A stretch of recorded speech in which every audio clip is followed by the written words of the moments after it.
ಓಂ ಶ್ರೀ ಸದ್ಗುರು ಪಾದುಕಾಭ್ಯಾಂ ನಮಃ.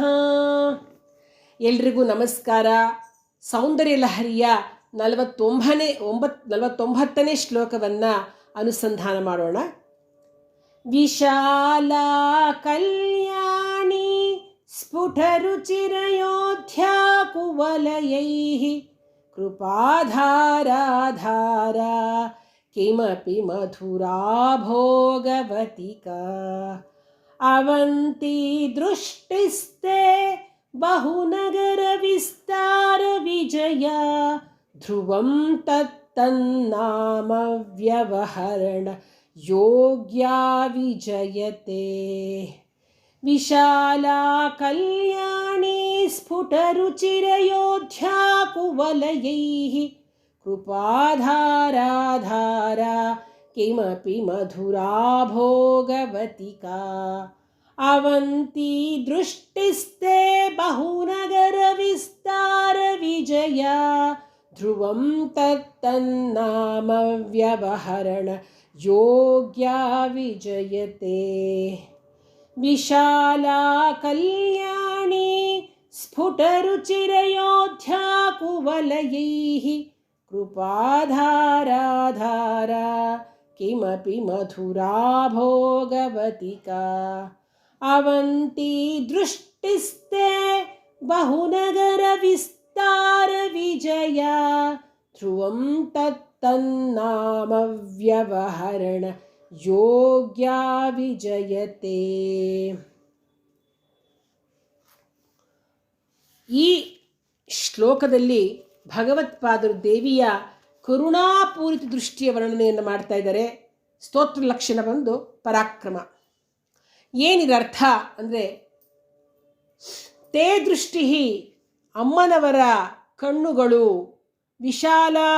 ವಿಶಾಲವಾಗಿಯೂ ಕಲ್ಯಾಣಿ ಮಂಗಳಾತ್ಮಕವಾಗಿಯೂ ಸ್ಫುಟರುಚಿ ಹೊರಹೊಮ್ಮುವ ಕಾಂತಿಯುಳ್ಳದ್ದು ಕುವಲಯೈಹಿ ಕನ್ನೈದೆಲೆ ಪುಷ್ಪಗಳಿಗೆ ನಿನ್ನ ಕಣ್ಣೊಡನೆ ಸ್ಪರ್ಧಿಸಲು ಸಾಧ್ಯವೇ ಇಲ್ಲ. ಅಂದರೆ ಆ ಕನ್ನೈದೆಲೆ ಪುಷ್ಪಗಳು ಎಷ್ಟು ಚೆಂದಾಗಿರುತ್ತೆ, ಅದಕ್ಕೆ ಇವಳು ಕಣ್ಣಿಗೆ ಸ್ಪರ್ಧೆ ಮಾಡಲಿಕ್ಕೆ ಸಾಧ್ಯ ಇಲ್ಲ. ಅಂಥ ಅದ್ಭುತವಾಗಿರ್ತಕ್ಕಂತಹ ಹೋಲಿಕೆ ಇರತಕ್ಕಂತಹ ಕಣ್ಣುಗಳು. ಕೃಪಾಧಾರಾಧಾರ ಕರುಣಾರಸಧಾರೆಯು ಕಿಮಪಿ ಮಧುರಾ ಭೋಗವತಿಕಾ ಕಣ್ಣಿನ ಒಳಭಾಗದ ವಿಶಾಲತೆಯು ಅನಿರ್ವಚನೀಯವಾಗಿ ಮಧುರವಾಗಿರ್ತಕ್ಕಂತಹ ಅವಂತಿ ರಕ್ಷಕವಾಗಿರ್ತಕ್ಕಂತಹ ಬಹುನಗರ ವಿಸ್ತಾರ ವಿಜಯ ಬಹಳ ನಗರಗಳ ವಿಸ್ತಾರದಿಂದ ಸ್ಫುರಿಸುತ್ತಾ ತತ್ತನ್ನಾಮ ವ್ಯವಹರಣ ಯೋಗ್ಯ ಆಯಾ ಹೆಸರುಗಳಿಂದ ಅಂದರೆ ವಿಶಾಲ, ಕಲ್ಯಾಣಿ, ಅಯೋಧ್ಯ, ಧಾರಾ, ಮಧುರ, ಭೋಗವತಿ, ಆವಂತಿ, ವಿಜಯ ಅಂತಕ್ಕಂತಹ 8 ನಗರಗಳ ಹೆಸರಿನಿಂದ ವ್ಯವಹರಿಸಲು ಯೋಗ್ಯವಾಗಿರ್ತಕ್ಕಂಥದ್ದು. ಧ್ರುವಂ ನಿಶ್ಚಯವಾಗಿರ್ತಕ್ಕಂಥವಾಗಿಯೂ ವಿಜಯತೆ ಸರ್ವಶ್ರೇಷ್ಠವಾಗಿಯೇ ಇದೆ ಅಂತ.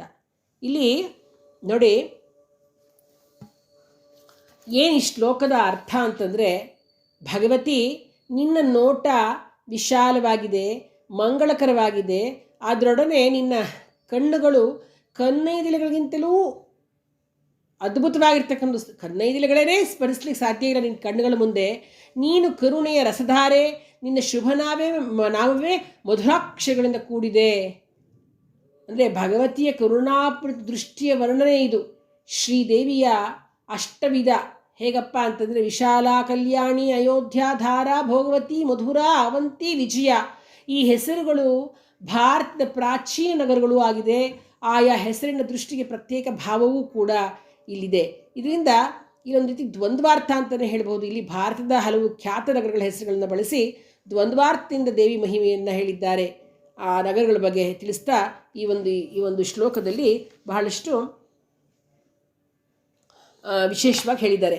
ಇಲ್ಲಿ ನೋಡಿ, ಭಗವತಿ ಯಾವ ಪ್ರದೇಶದಲ್ಲಿದ್ದು ಅಂತರ್ವಿಕಾಸದಿಂದ ಅಂತರ್ದೃಷ್ಟಿಯಿಂದ ಕೂಡಿರ್ತಕ್ಕಂತಹ ವಿಶಾಲ ಎಂಬ ದೃಷ್ಟಿಯಿಂದ ಜನಸಂಕ್ಷೋಭವನ್ನು ಮಾಡಿದ್ಲೋ ಆ ದೇಶವೇ ವಿಶಾಲ ನಗರಿ ಅಂದರೆ ಉಜ್ಜಯಿನಿ ಆಯಿತು. ಅರ್ಥ ಮಾಡ್ಕೊಳ್ಳಿ ಹೇಗೆ ಇದನ್ನು ಇಲ್ಲಿ ಹೋಲಿಸಿದ್ದಾರೆ ಅಂತ ಅಂದ್ಬಿಟ್ಟು. ಅವಳ ದೃಷ್ಟಿಯಿಂದ ಜನಸಂಕ್ಷೋಭವನ್ನು ಮಾಡಿರ್ತಕ್ಕಂಥ ದೇಶ ಇದೆಯಲ್ಲ, ಆ ಪ್ರದೇಶನ ವಿಶಾಲಾ ನಗರಿ ಅಂತ ಕರೀತಾರೆ, ಅದೇ ಉಜ್ಜಯಿನಿ. ಇನ್ನು ಭಗವತಿಯು ಆಕರ್ಷಣಕಾರಿಣಿಯಾಗಿ, ಐಶ್ವರ್ಯಮಯಿಯಾಗಿ, ಆಶ್ಚರ್ಯಮಯಿಯಾಗಿ, ಕಲ್ಯಾಣಿ ಎಂಬ ದೃಷ್ಟಿಯಿಂದ ಜನರನ್ನು ಆಕರ್ಷಣೆ ಮಾಡಿದ್ಲೋ ಆ ದೇಶವು ಕಲ್ಯಾಣ ನಗರಿ ಅಂತ ಹೆಸರಾಯಿತು. ಇನ್ನು ದೇವಿ ಮಂದಹಾಸ್ಯಯುಕ್ತವಾಗಿರ್ತಕ್ಕಂತಹ ಕಣ್ಣುಗುಡ್ಡೆಗಳಿಂದ ನೋಡ್ತಾ ಅಯೋಧ್ಯ ಎಂಬ ದೃಷ್ಟಿಯಿಂದ ಜನರನ್ನು ದ್ರಾವಣ ಮಾಡಿದ್ಲೋ ಆ ದೇಶ ಪೌರಾಣಿಕ ನಗರಿ ಆಯಿತು. ಇನ್ನು ದೇವಿ ಆಲಸ್ಯ ಭಾವದಿಂದ, ಉನ್ಮಾದಕಾರಕದಿಂದ ಧಾರಾ ಎಂಬ ದೃಷ್ಟಿಯಿಂದ ಜನರನ್ನು ಉನ್ಮಾದ ಮಾಡಿದ್ಲೋ ಆ ಪ್ರದೇಶ ಧಾರಾನಗರಿ ಆಯಿತು.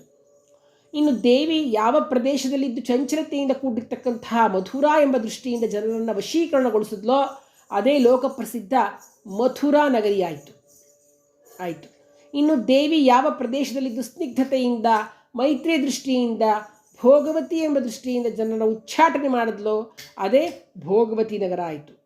ಇನ್ನು ದೇವಿ ಯಾವ ಪ್ರದೇಶದಲ್ಲಿದ್ದು ಮುಗ್ಧತೆಯಿಂದ, ವಿಶೇಷ ಶಾಂತತೆಯಿಂದ, ಆವಂತಿ ಎಂಬ ದೃಷ್ಟಿಯಿಂದ ಜನರನ್ನು ವಿದ್ವೇಷಣೆಗೊಳಿಸಿದ್ಲೋ ಅದೇ ಆವಂತಿ ನಗರವಾಯಿತು. ಇನ್ನು ದೇವಿ ಯಾವ ಪ್ರದೇಶದಲ್ಲಿದ್ದು ಪ್ರಸನ್ನತೆಯಿಂದ, ಆಕೇಕರ ಎಂಬ ವಿಜಯಾದೃಷ್ಟಿಯಿಂದ ಶತ್ರುಮಾರಣವನ್ನು ಮಾಡಿದ್ಲೋ ಆ ದೇಶ ವಿಜಯನಗರಿ ಆಯಿತಂತೆ. ಹೀಗೆ ಭಗವತ್ಪಾದರು ದೇವಿಯ ವಿಶಾಲವಾದ ದೃಷ್ಟಿಯನ್ನು, ತನ್ನನ್ನು ಆರಾಧಿಸುವ ಭಕ್ತರನ್ನು ರಕ್ಷಿಸುವ ಕರುಣಾಮಯ ದೃಷ್ಟಿಯನ್ನು ಪಡೆಯುವಂತಾಗಲಿ ಅಂತ ಹೇಳ್ತಾ ದೇವಿಗೆ ಸೌಂದರ್ಯ ಲಹರಿಯ 49ನೇ ಪುಷ್ಪವನ್ನು ಸಮರ್ಪಿಸ್ತಾ ಇದ್ದಾರೆ. ನೋಡಿ ಎಷ್ಟು ಅದ್ಭುತವಾಗಿದೆ, ಅವಳ ದೃಷ್ಟಿ ಯಾವ್ಯಾವ ಪ್ರದೇಶಗಳಿಗೆ ಬಂತು ಅಂತಕ್ಕಂಥದ್ದನ್ನು ಹೇಳ್ತಾ ಇರ್ತಕ್ಕಂಥದ್ದು. ಈ ಒಂದು ಶ್ಲೋಕವನ್ನು ಪಠಿಸೋದ್ರಿಂದ ನಿಧಿ ದರ್ಶನ, ಲಾಟ್ರಿ ಹೊಡೆಯುತ್ತೆ, ಲಾಟ್ರಿ ಲಾಭ. ಯಾರಿಗಾದರೂ ನಿಧಿ ಏನಾದ್ರು ಅವ್ರ ಮನೆಯಲ್ಲಿ ಇತ್ತು ಅಥವಾ ಎಲ್ಲಾರು ಇತ್ತು ಅದು ಕಾಣಿಸುತ್ತೆ, ಅವರಿಗೆ ನಿಧಿ ದರ್ಶನವಾಗುತ್ತೆ. ಆಮೇಲೆ ಲಾಟ್ರಿ ಕೂಡ ಟಿಕೆಟ್ ಹಾಕಿದಾಗ ಇದನ್ನು ಹೇಳ್ಕೊಂಡು ಮಾಡಿದ್ರೆ ಲಾಟ್ರಿ ಹೊಡೆಯುತ್ತೆ ಅಂತಂದ್ಬಿಟ್ಟು ಅಷ್ಟು ಒಂದು ಪವರ್ಫುಲ್ ಇದು ಮಂತ್ರ ಅಂತಲೇ ಹೇಳ್ಬೋದು. ನೋಡಿ ಇದನ್ನು ಏನು ಹೇಳ್ತಾ ಗೊತ್ತೆ, ಇನ್ನೂ ಒಂದು ಈ ಅರ್ಶಿಣದ ಕೊಂಬಿನಲ್ಲಿ ಈ ಯಂತ್ರ ಮಾಡಿಬಿಟ್ಟು ಈ ಶ್ಲೋಕದಲ್ಲಿ ಒಂದು ಯಂತ್ರ ಇದೆ, ಅದನ್ನು ಮಾಡಿ ಅರ್ಶಿಣದ ಕೊಂಬಿನಲ್ಲಿ ಹಾಕಿ ಸುಟ್ಬಿಟ್ಟು ಅದರಿಂದ ಹೊರಟ್ರೆ ಎಣ್ಣೆನ ಬೆಕ್ಕಿನ ಕಣ್ಣುಗಳು ಯಾಕೆ ಒಂದು ಈ ಕ್ಯಾಟೈಸ್ ಇರುತ್ತೆ ನೋಡಿ, ಆ ಕ್ಯಾಟೈಸ್ ಇರ್ತಕ್ಕಂತಹ 15 ವರ್ಷದ ಬಾಲಕನ ಕೈಯಿಂದ ಕಣ್ಣುಗಳು ಹಚ್ಕೊಂಡ್ಬಿಟ್ರೆ ಎಲ್ಲಿದೆ ಲಾಟ್ರಿ ನಿಧಿ ದರ್ಶನವಾಗುತ್ತಂತೆ, ಎಲ್ಲಿ ನಿಧಿ ಇದ್ರೂ ಕಾಣಿಸುತ್ತಂತೆ. ಅಂತಹ ಇದು ಮಂತ್ರ ಇದು. ಮುಖ್ಯವಾಗಿ ಲಾಟ್ರಿ ತಗೊಳ್ಬೇಕಾದ್ರೂ ಕೂಡ ಈ ಶ್ಲೋಕವನ್ನು ಹೇಳ್ಕೊಂಡು ಸಿದ್ಧಿಸ್ಕೊಂಡು ಲಾಟ್ರಿ ತೊಗೊಂಡ್ರೆ ಲಾಟ್ರಿ ಹೊಡೆಯುತ್ತೆ ಅಂತಕ್ಕಂಥದ್ದನ್ನು ಹೇಳ್ತಾರೆ. ಶ್ರೀ ಜಗದಂಬಾರ್ಪಣಮಸ್ತು.